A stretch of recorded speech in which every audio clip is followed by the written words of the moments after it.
Makanya saya mohon siapapun yang mencintai agama ini harus banyak baca. Jangan nuruti emosi, kemudian emosi itu di atas namakan agama. Di Sahih Muslim itu ada cerita, ini termasuk hadis pegangan kan Sahihain Bukhari Muslim.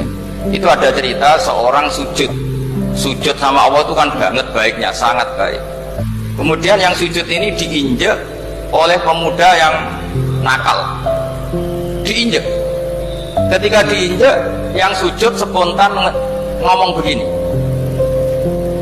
fawallahi la yaghfirullahu laka, demi Allah, Allah tidak akan maafkan kamu.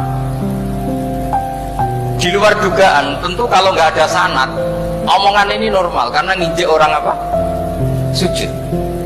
Tapi di luar dugaan, Allah mewahyukan ke Nabi di zaman itu, disuruh bilang sama orang yang sujud itu, Allah ngendikan, manggalladzi yata'alla alayya alla aghfira li fulan faqad ghafartu lahu wa ahbattu amalah.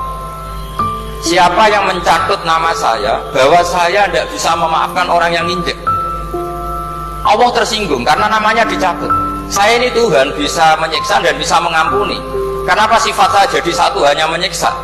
Sifat ampunan saya di mana? Itu kalau nggak sana tidak bisa.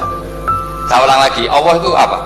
Zat yang bisa yaghfiru liman yasha wa yu'adzibu man yasha. Tapi orang yang sujud ini hanya mensifati Allah satu, yaitu Allah pasti menyiksa. Dan Allah tersinggung. Bagaimana mungkin saya Tuhan hanya berstatus bisa menyiksa, tidak bisa mengampuni? Akhirnya orang ini disalahkan, malah yang sujud tadi bilang ke orang itu, sujudnya saya hapus pahalanya, dan yang nginjek saya hapus dosa. Tapi ya bukan berarti terus kamu boleh nginjek orang sujud, ya enggak.